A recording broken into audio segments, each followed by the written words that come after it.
नमस्कार दोस्तों, स्वागत है आप सभी का। आप सभी को पुरुषोत्तम मास की हार्दिक शुभकामनाएं। जैसा कि आप जानते हैं, आज से पुरुषोत्तम मास की शुरुआत हो रही है। आज हम सुनेंगे पुरुषोत्तम मास में प्रतिदिन सुने जाने वाली दामोदर भगवान की कहानी, जिसे अधिक मास में नियम से सुनने पर अधिक मास में स्नान व्रत का पूर्ण फल प्राप्त होता है और पुरुषोत्तम भगवान की कृपा प्राप्त होती है। तो आइए कहानी को शुरू करते हैं। ओम नमो नारायण। एक घर में एक बूढ़ी माँ अपने बेटे बहू के साथ रहती थी। सास ने बहू से कहा, बहू, कल से पुरुषोत्तम मास की शुरुआत हो रही है। मैं सुबह से ही पुरुषोत्तम मास नहाऊंगी।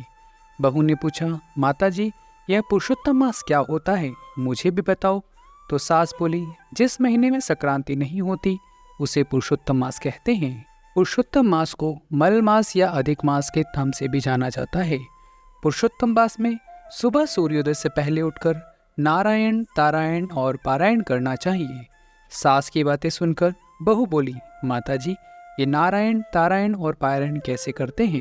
सास बोली, सुबह सूर्योदय से पहले उठकर तालाब में नहाने के बाद नारायण अर्थात सूर्य भगवान को जल चढ़ाओ। तारायण मतलब ध्रुव तारे का दर्शन करो और पारायण मतलब रामायण का मास पारायण करो। बहू कहने लगी, माताजी, फिर तो मैं भी पुरुषोत्तम मास नहाऊंगी। तो सास बोली, अरे नहीं, अगर तू भी नहाएगी तो घर का सारा काम कौन करेगा? सास की बातें सुनकर बहू बेचारी डर गई। दूसरे दिन सासू जी 4 बजे उठकर तालाब में स्नान करने के लिए चली गई। बहू भी उनके साथ ही उठ गई और मटके के नीचे के कुंडे का पानी भरा था, उससे ही नहा लिया। स्नान के बाद नारायण और तारायण कर लिया। सब जल्दी जल्दी किया, कहीं सासू माँ आ गई तो उसे डांटेंगी। ऐसा करते करते 2 दिन निकल गए। साथ में काम भी करती रहती, रोज कुएं पर पानी भरने भी जाती। एक दिन की बात है, कुएं पर पानी लेने गई तो उससे बेड़ा उठा ही नहीं। रोज तो उठा कर ले जाती थी, लेकिन आज क्यों नहीं उठ रहा? बहू बड़ी सोच में पड़ गई। इधर उधर देखा तो एक लड़का दिखाई दिया। उसने उसे बुलाया और कहा, भाई, मुझसे बेड़ा नहीं उठ रहा, तुम उठवा दोगे? रोज तो उठा लेती हूँ, पता नहीं आज क्या हो गया। उस लड़के ने उस बहू की मदद कर दी। चलता जाए और कहता जाए, सासू नहाए उंडा, बहू नहाए कुंडा। अब तो ये रोज का नियम बन गया। बहू से बेड़ा नहीं उठता और वही लड़का उसकी मदद करता और वही बोलता जाता, सासू नहाए उंडा और बहू नहाए कुंडा। एक दिन बहू ने उससे पूछा, भाई, तुम ऐसा क्यों बोलते हो? वह बोला, तुम रोज नहाती तो हो ना कुंडा के पानी से। बहू ने पूछा, तुम्हें कैसे पता और तुम्हारा नाम क्या है? वह बालक मधुर मुस्कान से बोला, मेरा नाम दामोदर है। इधर सासू जी को 20-25 दिन हो गए पुरुषोत्तम स्नान करते हुए। उसने बहू से कहा, कल पुरुषोत्तम का जोड़ा जिमाऊंगी, तू कल 5 पकवान बनाना। और अब बहू चिंता में पड़ गई कि पुरुषोत्तम तो मैं भी नहा रही हूँ, जोड़ा कहाँ से लाऊंगी? सोचते सोचते हुए रात निकल गई। सुबह रोज की तरह नारायण तारायण किया और पानी लेने गई। कुएं पर देखा तो दामोदर वहीं खड़ा था। उसने उसे अपनी समस्या बताई। दामोदर ने कहा, बहन, चिंता क्यों करती हो, मैं हूं ना, मैं आ जाऊंगा जोड़ा चिमने। तो वह बोली, मैं तुम्हें कैसे बुलाऊंगी? तो दामोदर बोला, कुछ नहीं, 2 थाली परोसकर तुलसी वृंदावन में रख देना और घंटी बजा देना, मैं आ जाऊंगा। बहू बोली, ठीक है, मैं ऐसा ही करूंगी। दूसरे दिन भी जल्दी जल्दी नारायण तारायण किया और 5 पकवान बना लिए और सासू जी से कहा, ब्राह्मण के जोड़े को बुला लाओ, भोजन तैयार है। सासू ने जोड़े को आगे बिठाया और थाली परोस कर रख दी।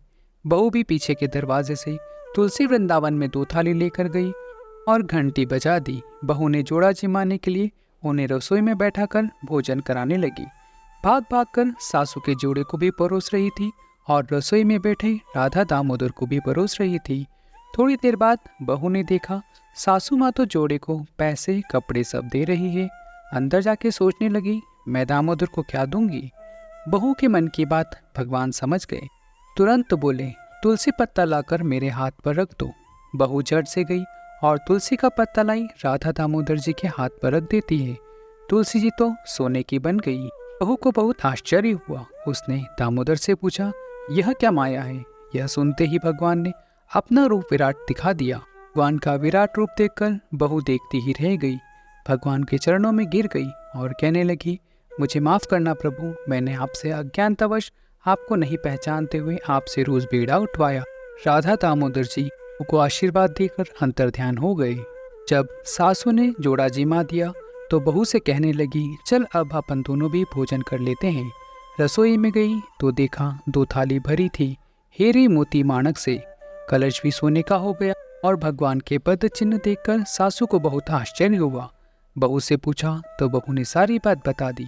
सास बोली, अरे बहू, तू तो बड़ी भाग्यवान है, तेरे लिए भगवान श्री कृष्ण स्वयं राधा जी के साथ आए थे।